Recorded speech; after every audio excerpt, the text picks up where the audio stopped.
ప్రభువును రక్షకుడైన యేసుక్రీస్తు శుభనామంలో దేవుని మాటలు వినుచున్న మీ అందరికీ నా నిండు వందనాలు తెలియజేస్తున్నాను. ఇట్టి తన్ను మనకిచ్చినందుకై దేవాది దేవునికి మహిమ కలుగును గాక. ప్రార్థన చేసుకుందాం. అందరూ తల వచ్చి కళ్ళు మూసుకున్నట్లయితే ప్రార్థన. మహాగణులను మహోన్నతులను సర్వశక్తి మిక్కిలి కనికరం కలిగిన ప్రభువా, కొద్ది నిమిషాల పాటు నీ పక్షాన నిలబడబోతుండగా నాతోనూ మా అందరితోనూ మీరు మాట్లాడండి తండ్రి. వాక్యం ఎవరైతే వినుచున్నారో వారందరిలో కూడా ఫలించినట్టుగా నీ సహాయం దయచేయండి. తద్వారా వారి జీవితాలను సరిచేసుకుని నీ ద్వారా మేలు పొందేటువంటి వారిగా చేయండి. దగ్గర ప్రభా, నీ ఆత్మశక్తిని మా మీద కుమ్మరించి మహిమ ఘనత ప్రభావాలు మీరే పొందమని యేసు దివ్యనామమున వేడుకుంటున్నాం తండ్రి. ఆమేన్. ఈ దినమునకు ఏర్పాటు చేయబడిన పరిశుద్ధ లేఖన భాగము మత్తయి సువార్త 21వ అధ్యాయము 1వ వచనాన్ని చదువుతున్నాను. మత్తయి సువార్త 21వ అధ్యాయము 1వ వచనాన్ని చదువుతున్నాను. తరువాత యెరూషలేమునకు సమీపించి ఒలివ చెట్ల కొండ దగ్గర ఉన్న బెత్షెగేతు వచ్చినప్పుడు యేసు తన శిష్యులతో ఇద్దరిని చూచి, వెదుటనున్న గ్రామమునకు వెళ్ళుడి, వెళ్ళగానే కట్టబడి ఉన్న ఒక గాడిదయు దానితోనున్న ఒక గాడిద పిల్లయు మీకు కనబడును. వాటిని విప్పి నా యొద్దకు తోలుకురండి. ఎవడైనా మీతో ఏమైనా అనినేలా అవి ప్రభువునకు కావలసినవని చెప్పవనెను. వెంటనే అతడు వాటిని తోలిపెట్టని చెప్పి వారిని పంపెను. ప్రియ స్నేహితులారా, యేసు ప్రభు యెరూషలేమునకు వచ్చి ఉన్నాడు. 21వ అధ్యాయము 1 నుండి ఈ 10 వచనాల వరకు యేసు ప్రభు జయప్రవేశం, యెరూషలేమునకు జయప్రవేశాన్ని ఆయన యెరూషలేముకు వచ్చినాడు. పస్కా పండుగ సమీపించింది. యెరూషలేమునకు ఆయన ఎందుకు వచ్చినాడంటే రాజుగా తనను కనుపరుచుకోవడానికి. యేసు ప్రభు ఈ లోకానికి రాజ్యాన్ని స్థాపించడానికి వచ్చాడు. ఆయన రాజ్యంగా కనుపరుచుకున్నటువంటిది అవసరమై ఉన్నది. ఎందుకంటే రోమా రాజులు రాజ్యాన్ని జయించినప్పుడు 5,000 మందితో వారు ఊరేగుతూ ఉంటారు. అలాగే ప్రభు కూడా ఆయన లోకానికి రాజుగా రాజ్యాన్ని స్థాపించడానికి వచ్చాడు. అందువల్ల ఆయన రాజుగా కనుపరుచుకోవాల్సినటువంటి అవసరత ఏర్పడింది. యేసు ఆయన యెరూషలేములో జయప్రవేశం చేస్తాడన్న విషయము ప్రవచనాత్మకమైనటువంటి విషయంగా ఉంది. జకర్యా గ్రంథము 9వ అధ్యాయము 9వ వచనంలో లేఖనం ఇలాగా మాట్లాడుతున్నది. సియోను నివాసులారా బహుగా సంతోషించుడి, యెరూషలేము నివాసులారా ఉల్లాసముగా ఉండుడి. నీ రాజు నీతిపరుడును రక్షణ గలవాడును దీనుడై గాడిద పిల్లని ఎక్కి నీ యొద్దకు వచ్చుచున్నాడు. యేసు ప్రభువు యెరూషలేము జయప్రవేశం చేయటం అనేటువంటిది అది ప్రవచనాత్మకమైనటువంటి విషయంగా జకర్యా మాట్లాడుతున్నాడు. అందువల్ల లేఖనాల నెరవేర్పు ఆయన యెరూషలేము వెళ్ళడం అనేటువంటిది రాజుగా తాను కనుపరుచుకోవడానికి. ఆయన గుర్రాన్ని ఎక్కొచ్చు, వేరే దాన్ని ఎక్కొచ్చు, కానీ ఎందుకు ఆయన గాడిద మాత్రమే ఏర్పాటు చేసుకున్నాడు అంటే గాడిద అది వినయానికి సాత్వికానికి గుర్తుగా ఉంది. ఆయన యుద్ధం చేయడానికి వచ్చినటువంటి రాజు కాదు, కానీ ఆయన సాత్వికుడుగా దీన మనసు కలిగినటువంటి వాడుగా వచ్చి ఉన్నాడు. ప్రభువు ఎప్పుడైతే ఆయన యెరూషలేమునకు వచ్చాడో ప్రభు అంటాడు, మీ ఎదుటినున్న గ్రామమునకు వెళ్ళుడి, అక్కడ కట్టబడి ఉన్న ఒక గాడిద కనబడుతుంది. ఇది ఏ గాడిద? కట్టబడినటువంటి గాడిద. అది విప్పిన ఎందుకు తీసుకురండి. ప్రియులారా, ఈ లోకంలో ఎలాంటి కత్తులతో నువ్వు కట్టబడి ఉన్నావు కానీ విప్పబడాలా. రకరకాల ప్రజలు కట్టులతో, కులకట్టులతో, మత కట్టులతో, అలవాట్లనేటువంటి కట్టులతో బంధించబడినటువంటి వాడు ఉన్నావేమో. ప్రభువు ఆయన యొద్దకు నిన్ను పిలుస్తున్నాడు. ఇది నాన్న, నీ కట్లు విప్పడానికి పిలుస్తున్నాడు. ఎందుకంటే అది ప్రభువునకు కావలసినది. 3వ వచనంలో అది ప్రభువునకు కావాలి. ఎవరో గాడిద. గాడిద ఎలా ఉంటుంది? చూడడానికి అందంగా ఉంటుందా? అగ్లీగా ఉంటుంది. పొట్టంత ఉంటుంది, కాళ్ళు సన్నగా ఉంటాయి. చూడడానికి ఎవరు ఇష్టపడరు. అంతేకాదు పల్లెటూరులో తిట్టడానికి ఒరే గాడిద, అడ్డగాడిద, నిలువు గాడిద అంటే విలువ లేనిటువంటిది. ప్రియులారా, ప్రభువు తాను రాజుగా కనపరుచుకోవడానికి విలువ లేనటువంటి గాడిదను ఆయన ఉపయోగించుకున్నటువంటి వాడుగా మనం చూస్తూ ఉన్నాం. 4వ వచనంలో ప్రవచనాలు చెప్పబడినది నెరవేరినట్లు ఇది ముందుగానే జకర్యా ప్రవచించాడు 9:9లో. ఆ విధంగా యేసు ప్రభు లేఖనాలు నెరవేర్చడానికి ఆయన యెరూషలేమునకు గాడిద మీద జయ ప్రవేశము చేసినటువంటి వాడుగా మనము చూస్తా ఉన్నాం. ప్రియులారా, 5వ వచనం చదువుతున్నాను. ఇదిగో నీ రాజు సాత్వికుడై గాడిదను, భారవాహిక పశువు పిల్లనైన చిన్న గాడిదను ఎక్కి సియోనుకు వచ్చుచున్నాడని సియోను కుమార్తెతో చెప్పుడే. యేసు ప్రభు సాత్వికుడుగా, దీన మనసు గలవాడుగా భారవాహిక పశువు పిల్లనైన చిన్న గాడిదనెక్కి క్రీస్తునందు ప్రియులారా ఆయన ఆ గాడిదెక్కి అనగా సాత్వికంతో ఆయన వచ్చుతున్నటువంటి వాడిగా యెరూషలేమునకు మనము చూస్తా ఉన్నాము. 6వ వచనంలో శిష్యులు వెళ్ళి యేసుకు ఆజ్ఞాపించిన ప్రకారం చేసి ఆ గాడిదను దాని పిల్లను తోలుకొని వచ్చి వాటి మీద తమ బట్టలు వేయగా ఆయన బట్టల మీద కూర్చుండెను. ఆ గాడిద మీద బట్టలు వేశారు. బట్టలు అనేటువంటివి విధేయతకు, గౌరవానికి గుర్తుగా ఉన్నాయి. యేసు ప్రభు ఎక్కినటువంటి ఆ గాడిద గౌరవించబడుతుంది. విలువ లేని గాడిద యేసు ప్రభు దాని మీద ఉన్నప్పుడు దానికి ఎంత విలువో చూసారా? అద్భుతం కదా. బట్టలు వేయగా ఆయన కూర్చున్నటువంటి వాడిగా ఉన్నాడు. క్రీస్తునందు ప్రియులారా, నీ జీవితంలో యేసు ప్రభు ఉంటే నీకు ఎంత విలువో ఈ లోకంలో. ఎందుకు?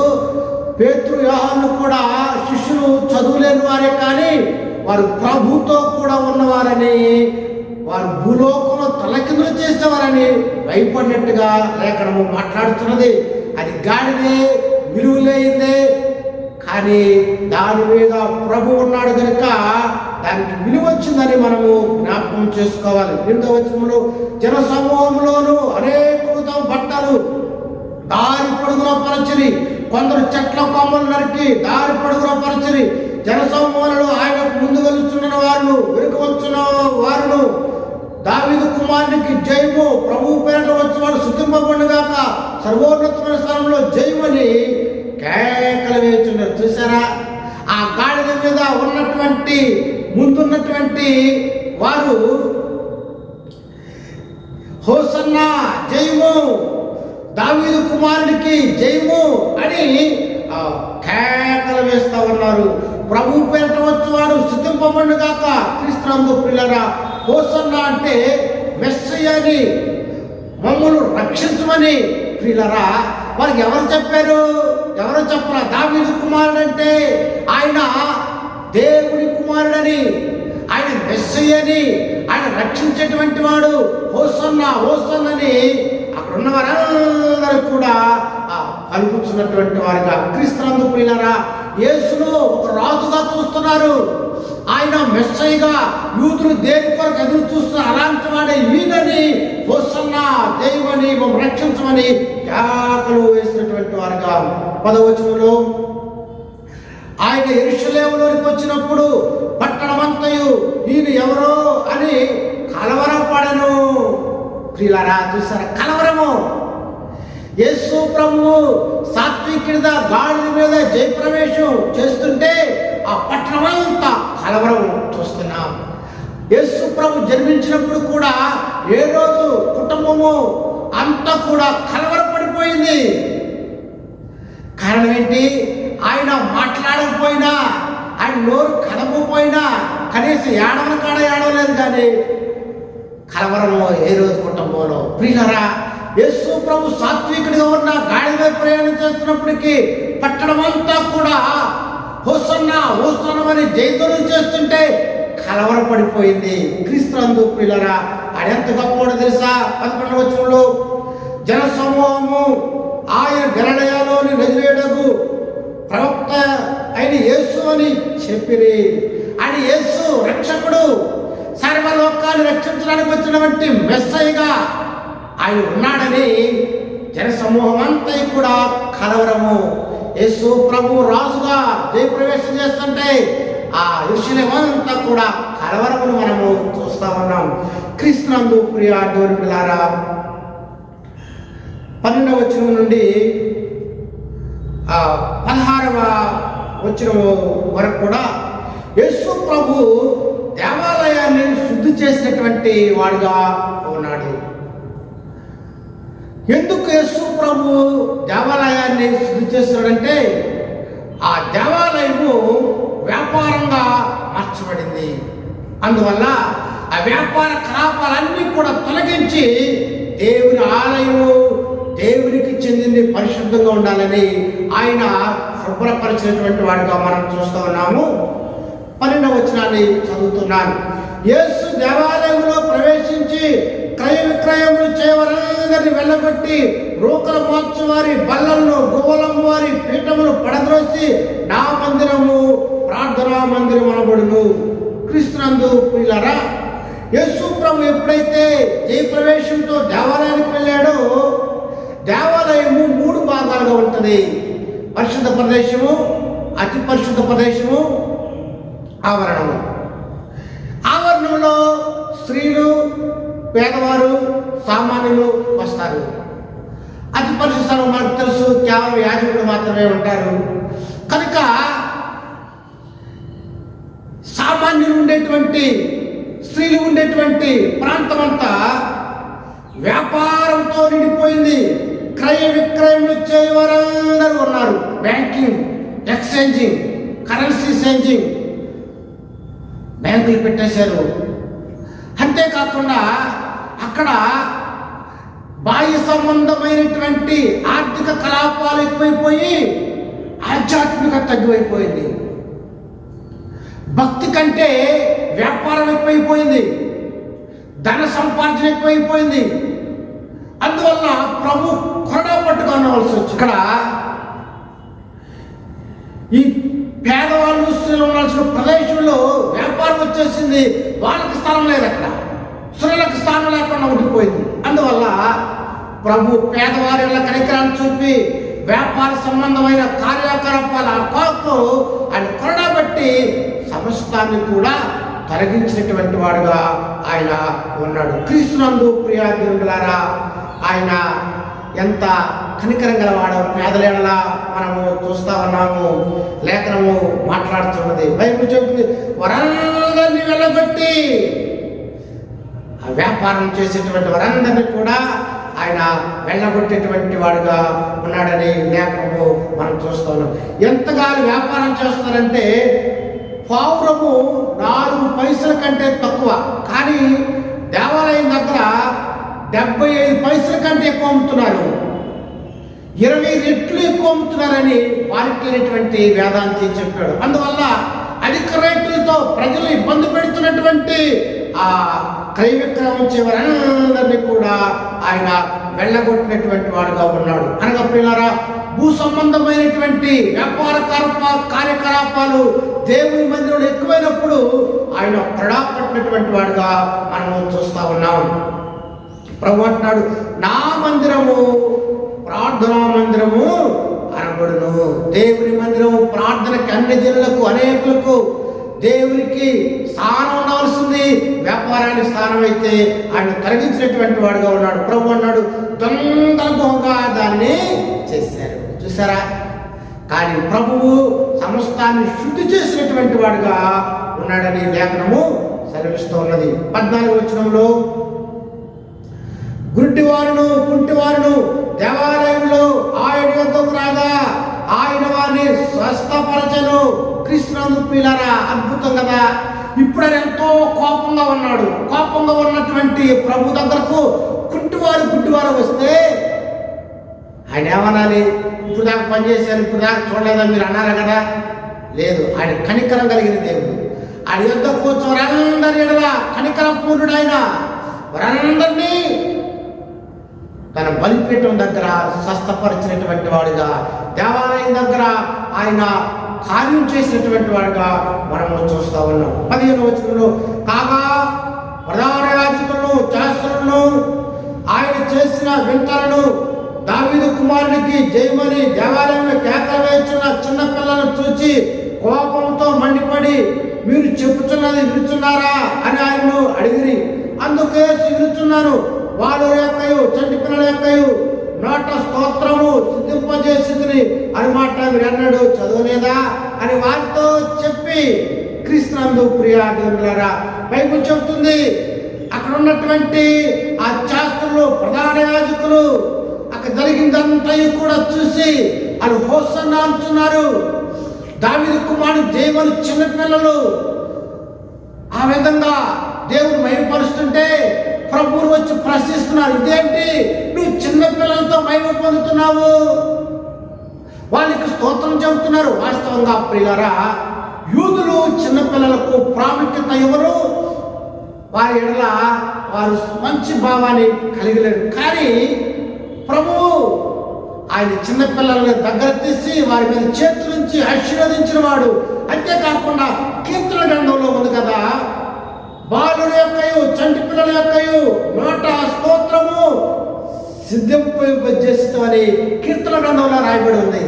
కీర్తన గ్రంథంలో ఉంది కదా, ఆయన బాలుల యొక్క చంటి పిల్లల యొక్క స్తోత్రం మీద ఆయన యోగ్యుడై ఉన్నాడని, స్తోత్రం పొందేటువంటి వాడుగా ఉన్నాడని చదవదా?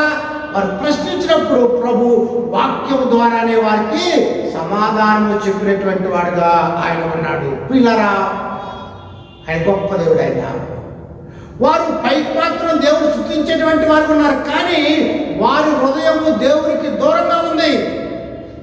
పసిపిల్లలు, కల్లాకపటం లేనటువంటి వారు, వారు హృదయాంతరంగంతో దేవుని మహిమపరిచేటువంటి వారుగా ఉంటారు. కనుక పసిపిల్లలంటే హృదయంతో మీరు కూడా కలిగి ఉండాలని మాదిరిగా ఉండడానికి కీర్తనాల గ్రంథాన్ని ఎక్కి చెబుతున్నాడు. అక్కడ ఉంది కదా కీర్తన గ్రంథంలో, వాళ్ళ యొక్క చంటి పిల్లల యొక్క స్తోత్రాల మీద ఆయన యోగ్యమైనటువంటి వాడు ఉన్నాడని. క్రీస్తునందు ప్రియా దేవులారా, పరిసయ్యులు, శాస్త్రులు, సద్దుకాలు, జరోతీలైతే వారి హృదయం దేవునికి దూరంగా ఉంది. కనుక మీరు కూడా చంటి పిల్లలంటే మనసత్వం కలిగినటువంటి వారు ఉండాలని వారి మాదిరికరంగా చూపేటువంటి వాడుగా ప్రభు ఉన్నాడు. 17వ వచనంలో, వారిని విడిచి పట్టణం నుండి బయలుదేరి బేతనియాకు వెళ్ళి అక్కడ బస చేసెను. 18, ఉదయం ముందు పట్టణంలోకి మరలా వెలుచుండగా ఆయన ఆకలి కొనెను. ప్రభు ఎప్పుడు కూడా యెరూషలేములో ఉండేవాడు కాదు. ఎందుకంటే యెరూషలేములో ఆయనకు అపాయం ఉంది. శాస్త్రులు, పరిసయ్యులు ఆయన ఎప్పుడు దొరుకుతాడా చంపుదామని చూస్తున్నారు. అందువల్ల ప్రభు ఎప్పుడు కూడా యెరూషలేములో ఉండేవాడు కాదు. ఆయన బేతనియాకు, మరియా, మార్తా, లాజరు కుటుంబానికి వెళ్ళి ఉండేవాడు. ఆయన రాత్రి వెళ్ళి ఉదయకాలాన మళ్ళా తిరిగి యెరూషలేముకు వచ్చాడు. ఉదయకాలాన ఆయన ఏమి తెలియదేమో, ఆయన ఆకలి కొన్నటువంటి వాడుగా ఉన్నాడు. 18వ వచనం నుండి 22 వరకు అంజూరపు చెట్టును చెప్పించడం గురించి ఆయన మాట్లాడేటువంటి వాడుగా ఉన్నాడు. చదువుతున్నాడు 18వ వచనాన్ని. ఉదయం ముందు పట్టణంలోకి మరలా వెలుచుండగా ఆయన ఆకలి కొనెను. అప్పుడు త్రోవ పక్కన ఉన్న ఒక అంజూరపు చెట్టు చూసి దాని యొక్కకు రాగా దాని యొక్క ఆకులు తప్ప మరేమీ కనబడలేదు. కనుక దానిని చూచి, ఇక మీదట ఎన్నటికి నీవు కాపు కాయకుందు గాక నేను చెప్పాను. తక్షణమే అంజూరపు చెట్టు ఎండిపోయిను. ఆకలి కొన్న ప్రభు అంజూరపు చెట్టు చూస్తే దానికి ఆకులు తప్ప మరేమీ కనబడలేదు. చెప్పించాడు, వెంటనే ఎండిపోయింది. ఎందుకు చెప్పించాడు? మరొక సువార్తలో అది పండ్ల కాలము కాదని ఉంది కదా. సామాన్యంగా ఈ అంజూరపు చెట్టు ఆకులు ఉన్నాయంటే కాయలు కాడ ఉంటాయి. ఇది ఆకులుండే కానీ కాయలేవు. ప్రియులారా, అందుకొరకై ప్రభువు ఆయన ఆకలి కొన్నాడు కనుక కాయలు కావాలి. కాయలు లేని స్థితిలో ఉంది, ఫలాలు లేని స్థితిలో ఉంది. ప్రభు యొక్క ఉద్దేశం ఏమిటంటే మీరు ఫలించాలని, ఫలితాలు ప్రభువుకు ఇవ్వాలని.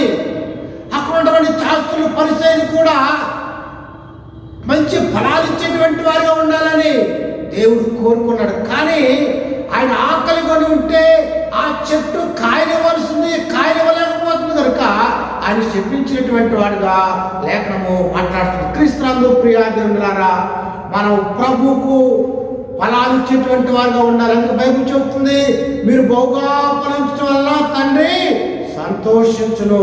ఈ చెట్టు పైకి ఆకులతో కాయలు ఇచ్చేటట్టుగా కనబడుతుంది కానీ వేషధారణ జీవితంతో ఈ చెట్టు కనబడుతుంది కనుక ఆ చెట్టు ఎండిపోయినట్టుగా ప్రభు శపించినటువంటి వాడుగా ఉన్నాడు.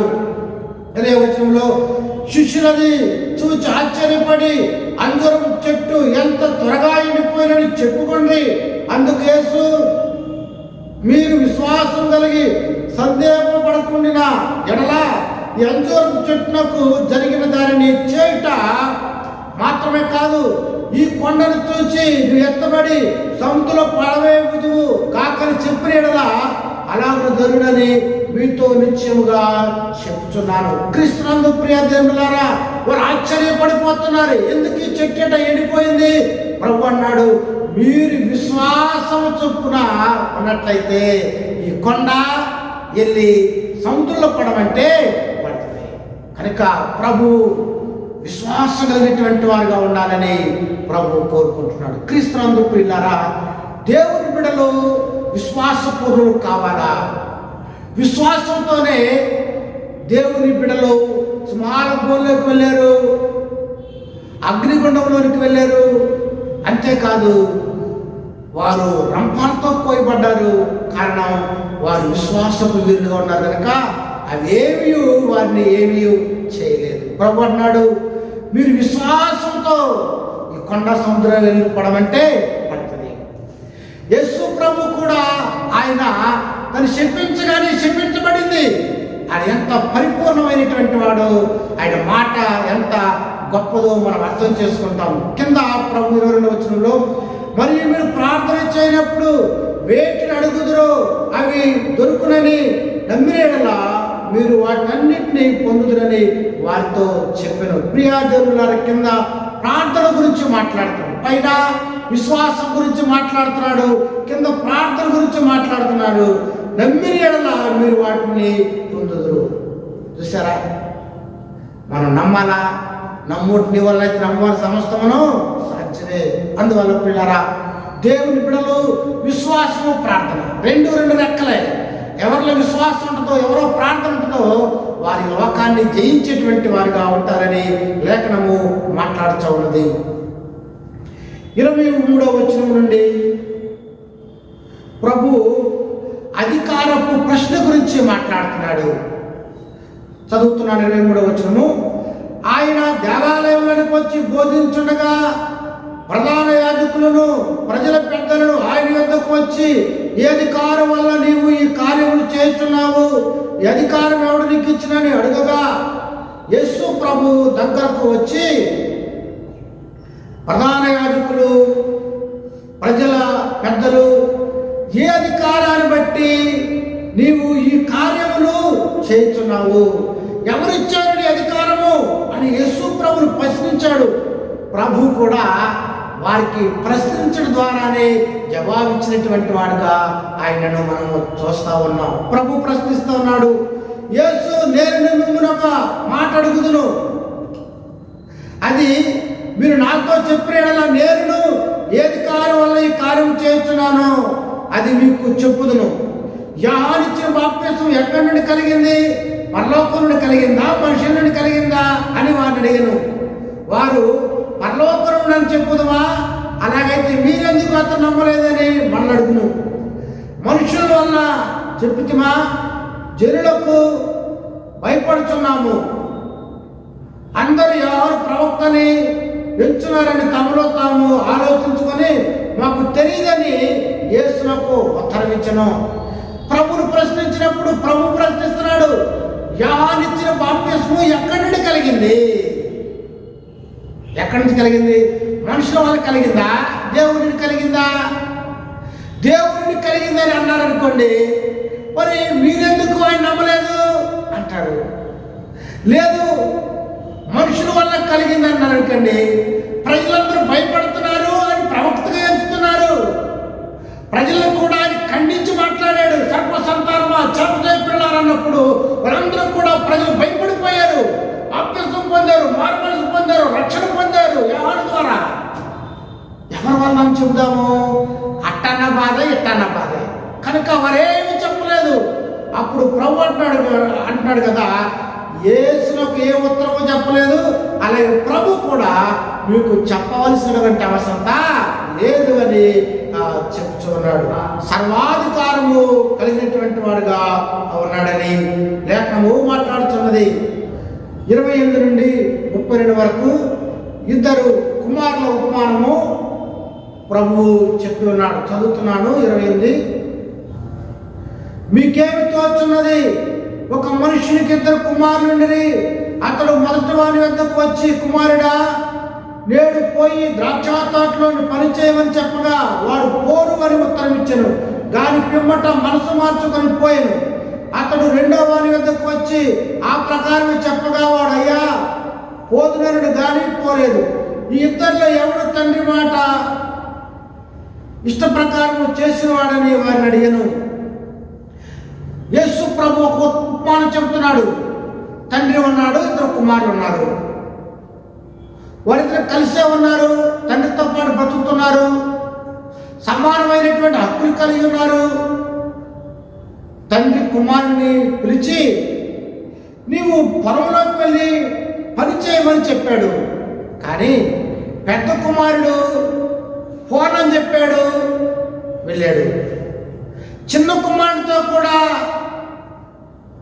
చెప్పాడు పొలంలోకి వెళ్ళి పని చేయమని, వెళ్తానన్నాడు కానీ వెళ్ళలేదు. వీరిద్దరిలో ఎవడు తండ్రి ఇష్టం ప్రకారం చేసిన వాడని అడిగితే వారు సమాధానం చెప్తారు, మొదటి వాడే. ఎందుకు? అతను వెళ్ళి పని చేశాడు. ముందు వెళ్ళన్నాడు కానీ మనసు మార్చుకున్నాడు, పశ్చాత్తాపడ్డాడు, తండ్రి మాట వినాలనుకున్నాడు, వెళ్ళి పనిచేశాడు. 2వ వాడు వెళ్తానన్నాడు కానీ వెళ్ళలా. మొదటి వాడే కదా తండ్రికి ఇష్ట ప్రకారము చేసినటువంటి వాడు. కనుక ప్రియులారా, యేసు ప్రభు చెప్తున్నాడు, అందుకు వారు 37 వచనం చదువుతున్నాను. అందుకు వారు మొదటి వాడే అని యేసు సుంకరులను వేశ్యలను మీకంటే ముందుగా దేవుని రాజ్యంలో ప్రవేశించరని మీతో నిశ్చయముగా చెప్తున్నాను. సుంకరులు, పాపులు వారు దేవుని రాజ్య ప్రవేశానికి అనర్హులే. కానీ వారు మారు మనసు పొందారు, పాప క్షమాపణ పొందారు, పశ్చాత్తాపడ్డారు, దేవుని చిత్తము చేసినటువంటి వారు ఉన్నారు. కనుక వారు దైవరాజ్యానికి ప్రవేశించడానికి యోగ్యమైనటువంటి వారని లేఖనము మాట్లాడుతుంది. క్రీస్తునందు ప్రియులారా, వద్దన్నా సరే పెద్ద కుమారుడు పశ్చాత్తాపడి పనిచేసినటువంటి వాడు ఉన్నాడు. అందువల్ల మాటల కంటే చేష్టలు ప్రాముఖ్యమైనవి. పెద్ద కుమారుడు మాట అన్నాడు, క్రియ చేశాడు, పని చేశాడు. అలాగే వేశ్యలు, అలాగే సుంకర్లు, వేశ్యలు కూడా మారు మనసు పశ్చాత్తాపడి పరివర్తన చెందారు కనుక వారు దేవుని రాజ్యంలో ప్రవేశిస్తారని ప్రభువు తెలియజేస్తూ ఉన్నాడు. 32వ వచనంలో, యోహాను నీతి మార్గమున మీ వద్దకు వచ్చెను, మీరు అతను నమ్మలేదు. అయితే సుంకరులు, వేశ్యలు అతని నమ్మిరి, మీరు అది చూచి అతని నమ్మనట్లు పశ్చాత్తాప పడకపోతే. చూసారా, యేసు ప్రభు కంటే ముందుగా యోహాను వచ్చి ఆయన ప్రభు కొరకు మార్గము సిద్ధపరిచినప్పుడు వేశ్యలను అదేవిధంగా సుంకరులు మారి ప్రభు రాజ్యానికి వారసులయ్యారు. కానీ ఈ శాస్త్రులు, పరిసయ్యులు, ప్రధాన యాజకులు మాత్రము ఆయన నమ్మిన వారు కాదు. క్రీస్తు 33 నుండి 46 వరకు ద్రాక్ష తోట యజమానుడు ఉపమానమును ప్రభు తెలియజేస్తున్నాడు. 33వ వచనం చదువుతున్నాను. మరి యొక్క ఉపమానము వినుడి, ఇంటి 33 చదువుతున్నాను. మరి యొక్క ఉపమానం వినుడి, ఇంటి యజమానుడు ఒకడుండెను. అతను ద్రాక్ష తోట నాటించి దాని చుట్టూ కంచె వేయించి అందులో ద్రాక్షల తొట్టి తొలిపించి గోపురం కట్టించి కాపులకు దాని గుత్తకిచ్చి దేశాంతరము పోయెను. పండ్ల కాలం సమీపించినప్పుడు పండ్లలో తన భాగం తీసుకుని వచ్చినకు ఆ కాపుల యొద్దకు తన దాసుని పంపగా ఆ కాపులు అతని దాసులను పట్టుకొని ఒకరు కొట్టిరి, ఒకరు చంపిరి, మరి ఒకరి మీద రాళ్ళు రువిరి. మరలా అతడు మునిపట్టి కంటే ఎక్కువ మంది ఇతర దాసులు పంపగా వారు వీరిని ఆ ప్రకారమే చంపిరి.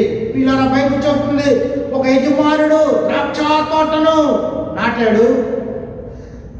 దానికి అవసరమైనటువంటి ద్రాక్ష తొట్టిని పెట్టాడు, గోపురం కట్టించాడు, దాన్ని కాపులకు గుత్త విధానంలో ఇచ్చాడు.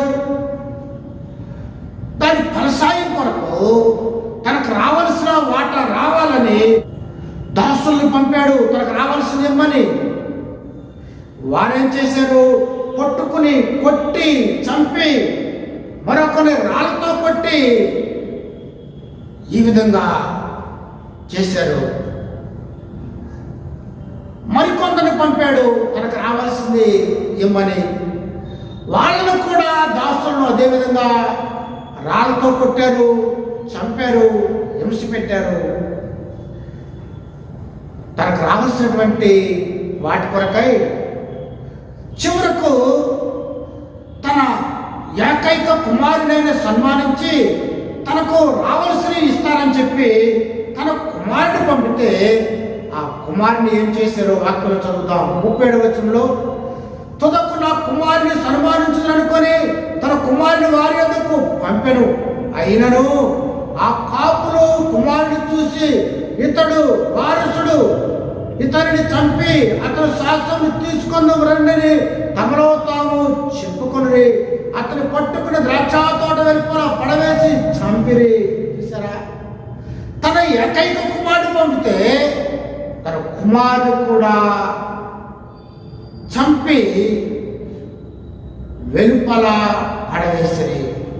యేసు ప్రభు తాను మరణం కాబోతున్నానని, తాను చనిపోబోతున్న విషయాన్ని ముందుగానే వారికి తెలియపరిచినటువంటి వాడుగా ఉన్నాడు. క్రీస్తునందు ప్రియులారా, తన కుమారుడు యేసు క్రీస్తు గౌరి వెలుపల ఊరి చివరన మనుషులందరి కొరకు ఆయన చనిపోయినటువంటి వాడుగా ఉన్నాడని తెలియపరుస్తూ ఉన్నాడు.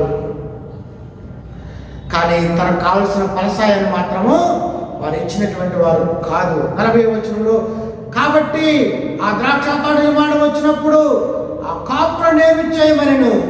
అందుకు వారు ఆ దుర్మార్గులను కట్టంగా సంహరించి వాటి వాటి కాలముల యందు తనకు పంటను చెల్లించినట్టు ఇతర కాపులకు ఆ ద్రాక్ష తోట గుత్తకిచ్చునని ఆయనతో చెప్పి ప్రభు అన్నాడు. ఏం చేయాలి అంటే ఆ కాపుల వద్ద తీసుకుని వేరొకరికి ఇవ్వాలని వారు సమాధానము చెప్పినటువంటి వారుగా ఉన్నారు. 42వ వచనము, మరియు యేసు వారిని చూచి ఇల్లు కట్టువాడు నిషేధించబడిన రాయి మూలకు తలరాయి ఆయన అని ప్రభువునే కలిగెను. 42వ వచనము, మరి యేసు వారిని చూచి ఇల్లు కట్టువారు నిషేధించిన రాయి మూలకు తలరాయి ఆయను, ఇది ప్రభు వల్లనే కలిగెను, ఇది మన కనులకు ఆశ్చర్యము అనుమాట మీరు లేఖనములో ఎన్నడూ చదవలేదా? క్రీస్తునందు ప్రియులారా, ప్రభు చెబుతున్నాడు, ఇల్లు కట్టువారు నిషేధించబడిన రాయి మూలకు తలరాయి ఆయను. యేసు ప్రభు వారి వద్దకు వచ్చాడు కానీ ఎవరు కూడా నమ్మలేదు. సఖీలు ఎద్దకు వచ్చారు, సఖీలను అంగీకరించలేదు. ఆయన నిషేధించబడినటువంటి రాయిగాను ఆయన మూలకు తలరాయిగా ఆయన అయ్యి ఉన్నాడు. ప్రియులారా, బైబిల్ చదువు కలిగి ఉన్నది ఏది ఆయన లేకుండా కలగలేదు. ఆయన సమస్తానికి ఆధారభూతుడుగా, ఆయనే మూలకు తలరాయిగా, వారెవ్వరూ కూడా శాస్త్రులు, పరిచయులు, హేరోదీయులు ఎవరు అని అంగీకరించలేదు. కానీ ఆయనే మూలరాయిగా ఉన్నాడని ప్రభువు మాట్లాడుతున్నాడు. ఈ విషయము కీర్తన గ్రంథంలోనే కాదు, అనేక చోట్ల రాయబడి ఉన్నది. 43వ వచనంలో, కాబట్టి దేవుని రాజ్యము మీ వద్ద నుండి తొలగింపబడి దాని ఫలమిచ్చు జనులకు ఇవ్వండి మీతో చెబుతున్నాను. క్రీస్తునందు ప్రియులారా, దేవుని రాజ్యంలో మీరు ఫలమివ్వాలి, కానీ వాళ్ళ దగ్గర ఫలాలు లేవు. వారు ఫలమిచ్చేవారుగా ఉండాలి. వారి ఫలాలు ఉన్నాయా? ఒక్క పండైన వారిలో లేదు. అందువల్ల దేవుని రాజ్యము వేరే వాళ్ళకి ఇవ్వబడింది, అనగా అది అన్యులకు ఇవ్వబడింది. మనము దేవుని రాజ్యానికి యోగ్యము కాదు, కానీ స్వకీయులు ఆయన నిరాకరించుడిచే అన్యులమైనటువంటి మనము దేవుని వారసులం అయ్యామని జ్ఞాపకము చేసుకోవాలి. పిల్లరా, పేతురు అంటాడు, యేసుక్రీస్తు అందరికీ ప్రభువుగా ఆయన ఉన్నాడు. మనము దేవుని రాజ్యానికి యోగ్యులు కాదు. ఆ నశించిన ఇశ్రాయేలు యొద్దకు వచ్చాడు, కానీ ఆ ఇశ్రాయేలు దగ్గర ఫలాలు లేవు కనుక నిన్ను నన్ను ప్రభు రాజ్యానికి వారసులుగా ఆయన చేసి ఉన్నాడు. 44వ వచనము, మరియు ఈ రాత్రి మీద పడువాడు తునాతునకలైపోవును, కానీ అది ఎవరి మీద పడును వారిని గలించేయను. పిల్లరా, దానియేలు గ్రంథంలో మనం చూస్తాం, చేతి పని కాని రాయ ఆ ప్రతి మీద పడినప్పుడు తునాతునకలైపోయింది. చూసారా, ఆయన నిషేధించబడినటువంటి రాయిగా ఉన్నాడు. దాని మీద పడినవాడు తునాతునకలైపోతాడని లేఖనము సెలవిస్తూ ఉన్నది. 45వ వచనంలో, ప్రధాన యాజకులను, పరిసయ్యులను ఆయన చేసి ఉపమానములు విని తమను గూర్చి చెప్పినని గ్రహించి ఆయనను పట్టుకొని సమయము చూచుండరు, కానీ వీళ్ళందరూ ఆయనను ప్రవక్త ఎంచిరి కనుక వారికి భయపడేది. క్రీస్తునందు ప్రియులారా, యేసు ప్రభువును పట్టుకోవడానికి భయపడుతున్నారు. ఎవరి గురించి భయపడుతున్నారు? ప్రభు గురించి భయపడట్లేదు, ఆయన మహాశక్తుల గురించి భయపడట్లేదు, ఆయన దేవుని కుమారుడు మెస్సయ్యని భయపడట్లేదు. కానీ వారు ప్రజలకు భయపడతారంటే వారు అధికారాలు ఎక్కడ పోతాయో, వారికి అధికారమే ముఖ్యం ఉంది, కానీ దైవరాజ్యము ముఖ్యం కాదు.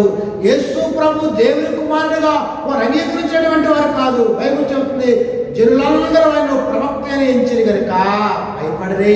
ప్రజలందరూ కూడా ఆయన ప్రవక్తగా ఆయనను ఎంచబడినటువంటి వాడుగా ఉన్నాడు. క్రీస్తునందు ప్రియులారా, ప్రభువు యేసు క్రీస్తు ఈ లోకానికి ఒక మెస్సయ్యగా, ప్రవక్తగా ఆయన ఈ లోకానికి వచ్చినటువంటి వాడు ఉన్నాడు.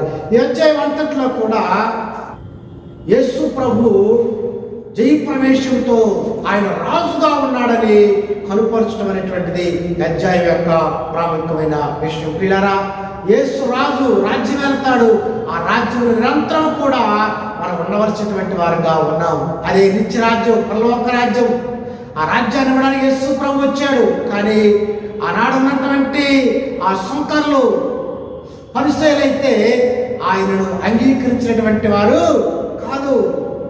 ఆయన తన దాసులను అనగా ప్రవక్తలు పంపాడు, వారు అంగీకరించలేదు. చివరకు ఏకైక కుమారుడు తానే మరణం కాబోతున్నాడని ముందుగానే ఆయన చనిపోబోతున్నాడని తెలియచెప్పినప్పటికి కూడా వారు అంగీకరించలేదు. పైగా చివరి వచనం చూస్తాం, వారు ప్రజలకు భయపడ్డారు, కానీ యేసు ప్రభు యొక్క బోధనకు కానీ ఆయన క్రియలు కానీ ఆయన మెస్సయ్యని అంగీకరించలేదు. కనుక అయోగ్యులమైన మనము కూడా ప్రభు సన్నిధిలో యోగ్యమైనటువంటి వారిగా ఉన్నాము. క్రీస్తునందు ప్రియులారా, ఎవరైనా కావచ్చు, ఆయన నిన్ను అంగీకరించాడు, ఆయన రాజుగా ఉన్నాడు. ఆ రాజ్యంలో నిరంతరం మనం ఉంటాము. అట్టి కృపా ధన్యత ప్రభు మనందరికీ అనుగ్రహించుగాక. ఆమెను ప్రార్థన చేసుకుందాం. తల ఉంచండి. మహాగణుడు, మహోన్నతుడు, సర్వశక్తి మిక్కిలి కనికరం కలిగిన ప్రభువా, ఈ వాక్యమైన ప్రతి ఒక్కరిలో కూడా ఈ ఆత్మక్రియ జరిగించండి. నువ్వు మా కొరకు రాజు అయి ఉన్నావు, మెస్సయ్యగా నిరంతరము ఏదేటువంటి గొప్ప ప్రభువా, ఈ రాజ్యంలో ఈ మాటలు వింటున్న ప్రతి ఒక్కరిను వారసులుగా చేయమని మహిమాగంత ప్రభావాలు మీరే పొందమని, వాక్యం అందరూ దగ్గర ఫలింప చేయమని యేసు దివ్యనామములో వేడుకున్నాం తండ్రి. ఆమేన్. తండ్రి అయిన దేవుని ప్రేమ, కుమారుడైన యేసుక్రీస్తు కృప, పరిశుద్ధాత్మ సహవాసము సదాకాలం తోడై ఉండి కాచి కాపాడుగాక. ఆమేన్. God bless you.